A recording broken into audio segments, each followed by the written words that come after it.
Hello everyone. Good afternoon to all students and welcome for today lecture. I am Aruna Bajpayee, Assistant Professor, Department of Computer Science and Engineering. Today I will deliver the lecture on the topic Basic Concepts of Object Oriented Programming. In the previous lectures, I will give the overview with the concept of basic concept of programming. What do you mean by programming? What are the different types of programming paradigm like object oriented programming and procedure oriented programming, and what are the different characteristics of object oriented programming.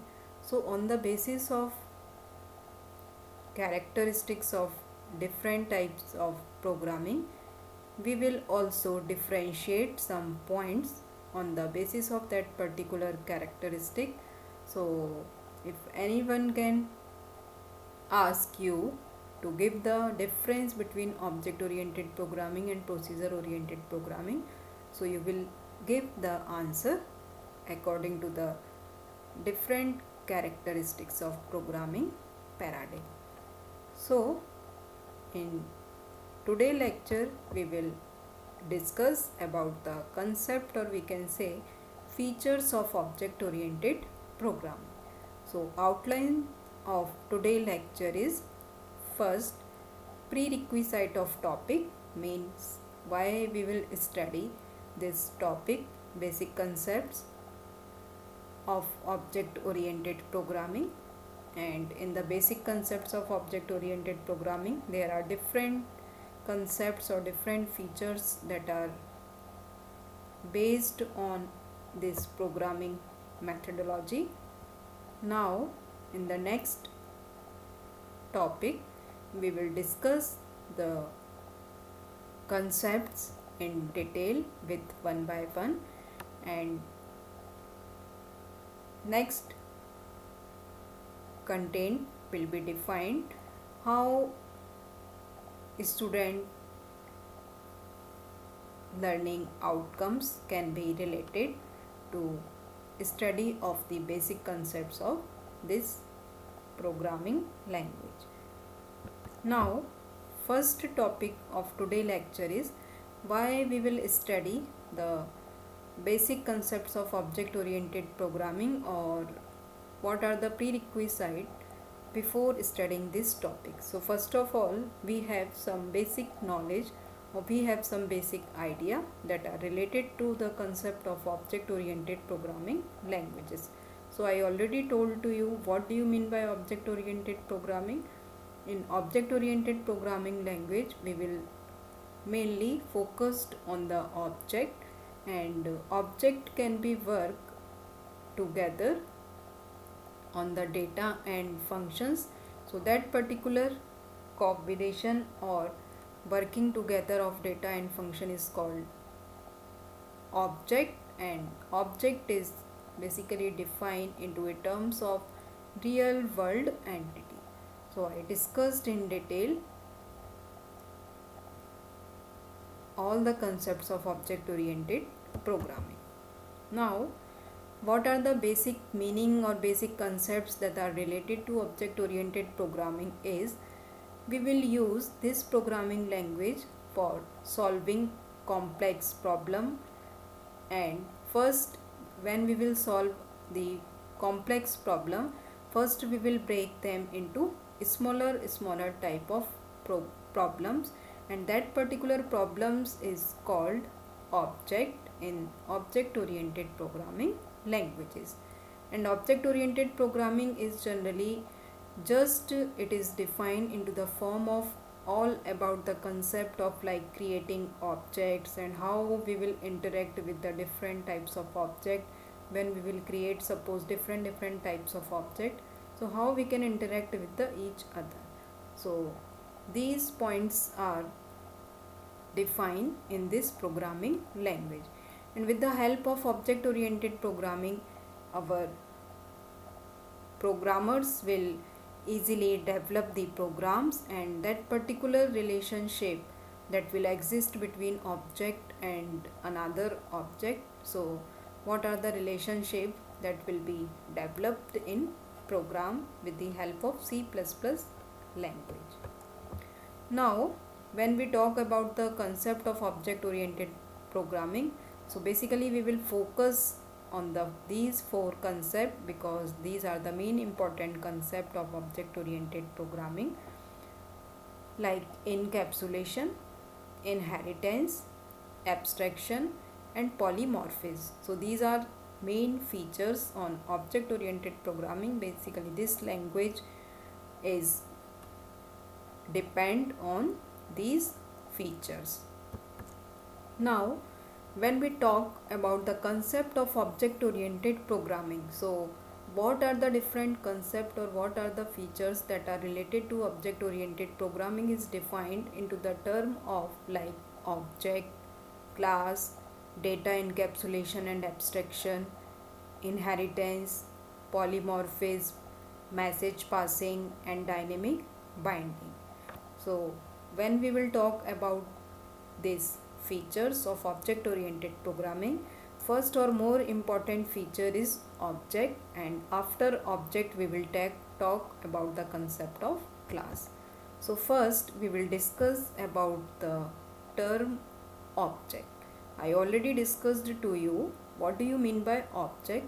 Basically objects means it is a runtime entity, or we can say real world entity that will related into this type of system, and with the help of object we will operate both data and function. And when we will apply or operate the data and function, so these data and functions are merged into a bundle, and that particular unit is called an object. Now what are the real life example or how we will define that what do you mean by object? So there are some example like any person, any place, any bank account, any table, chair.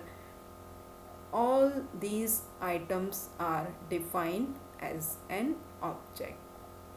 So basically object is defined that are real world entity and that have some behavior and some properties. Like if we talk about pen, pencil, table, fan, so these are the examples that are called object.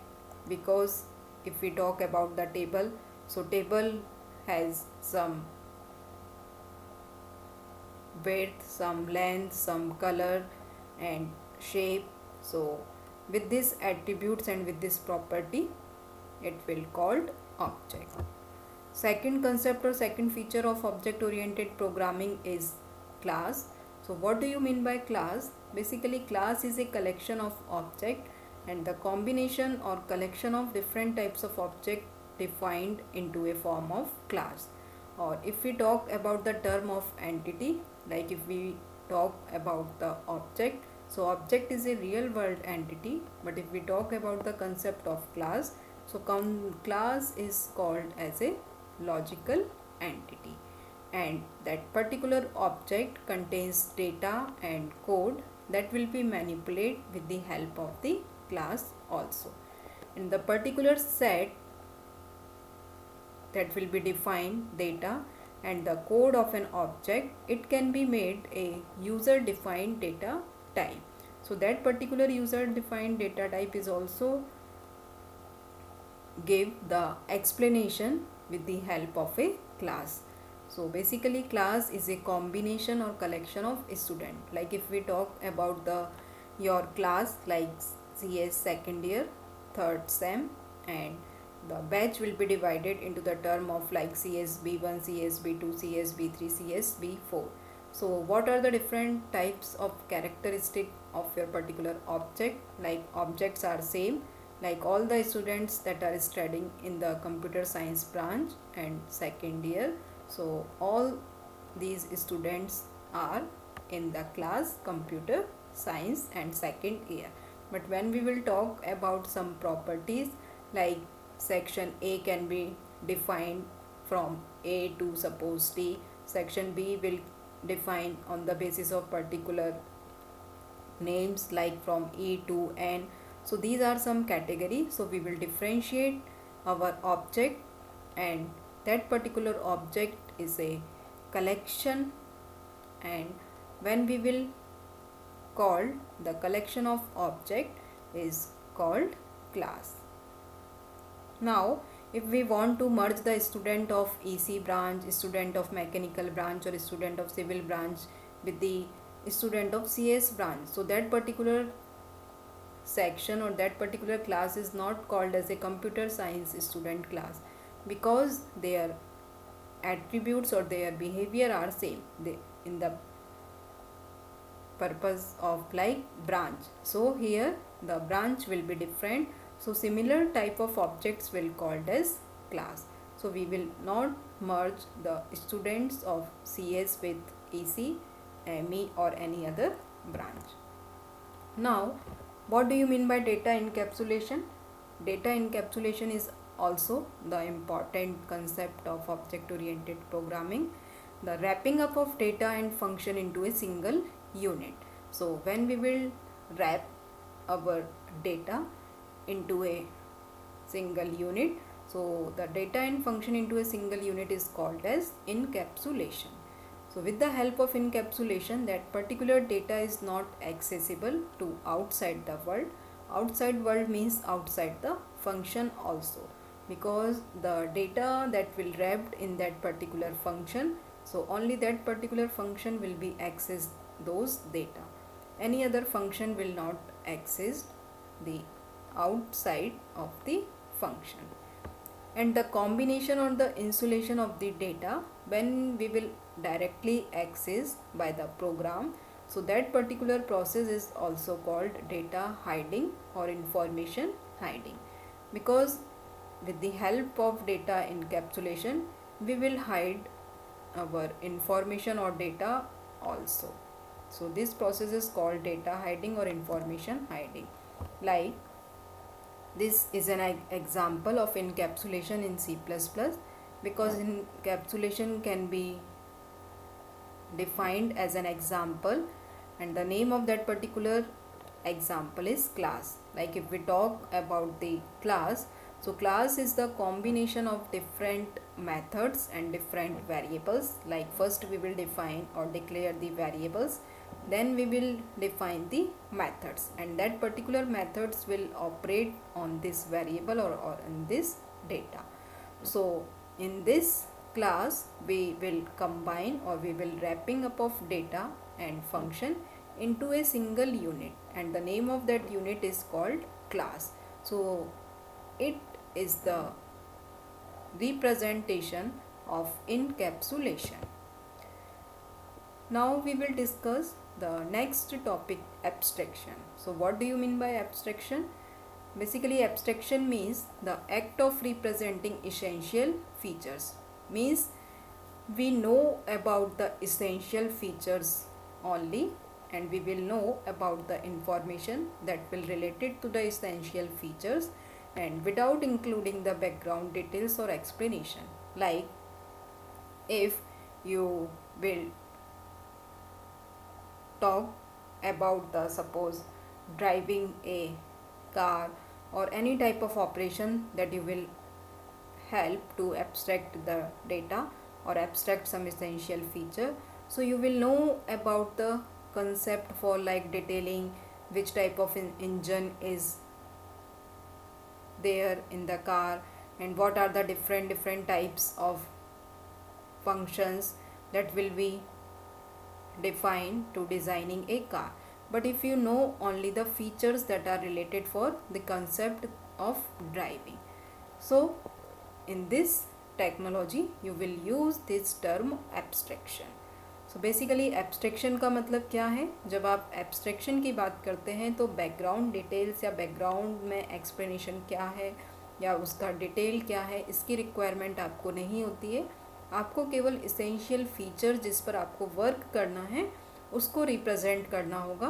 बाकी जो background details और explanation है उसकी information अगर आपके पास नहीं है तो उसकी रिक्वायरमेंट आपको नहीं होगी। जैसे मैंने आपको एक एग्जांपल दिया कार ड्राइव करने का, ऐसे ही अगर हम किसी और भी टर्म की बात करें, जैसे आप सभी लोग मोबाइल फ़ोन्स का यूज़ करते हैं, तो आप मोबाइल फ़ोन का यूज़ करेंगे, बहुत से लोग उसके डीपली डिटेल्स में नहीं जाते कि ये किस एप्लीकेशन पर बेस्ड है, इसमें कौन कौन से मॉड्यूल्स जो आपने डिज़ाइन किए हुए हैं वो किस सॉफ्टवेयर में रिटर्न है, उनकी प्रोग्रामिंग जो लैंग्वेजेस हैं, अगर हमने उसमें कोई ऐप इंस्टॉल किया है तो वो पर्टिकुलर ऐप किस कोडिंग की हेल्प से क्रिएट हुआ है। But you will know about only the essential features of mobile, like mobile का कलर क्या है, मोबाइल की कंपनी क्या है, मोबाइल का फीचर क्या है। So these are some features that are related to abstraction. And if we talk about the concept of data abstraction, so basically class use this concept data abstraction, and that particular class is called abstract data type that will use the concept of data abstraction. Now, what do you mean by inheritance? Inheritance is the process by which object of one class acquire the properties of object of another class. So if we talk about the concept of inheritance, in this class in this concept basically there are two class. We will define two class on the basis of like base class, or we can say super class or subclass or child class. So or we can define into the term of new class or old class also. So the concept of inheritance basically used in object oriented programming for reusability of code. If we want to reuse our code, so with the help of inheritance we will use our code. Like if we talk about the features or relationship between parent and child, so this is the best example of inheritance, because there are some features that are inherit from parent and some features that are also its own child attributes.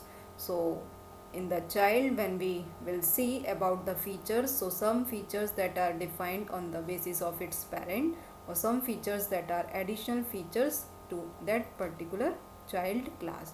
So this means we can add some additional features also in existing class.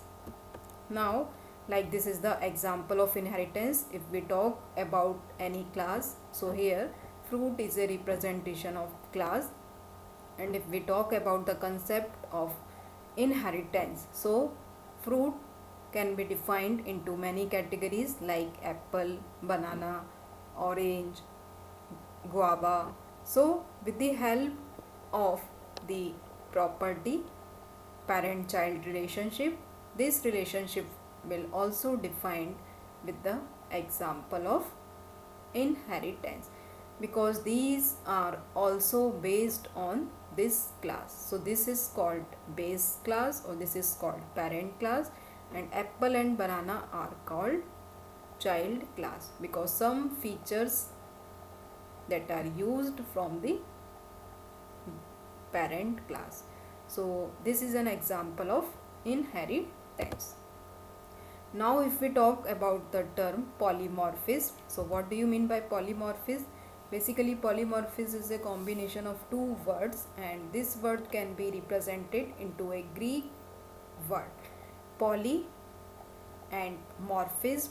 So polymorphism is multiple types, or we can say it means to ability to take more than one form. So if we represent any attribute that will define or that will work into different tasks, so it will called polymorphism. And that particular polymorphism concept define any operation. It may have different behaviors. Like if we talk about some addition operation, so if we want to add two numbers, so which operator will be used here? Plus operator.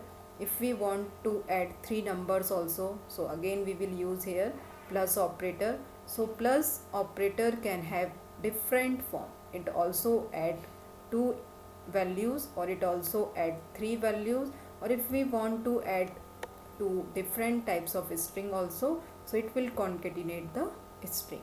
So same operation, but its behavior is different, so it is called polymorphism.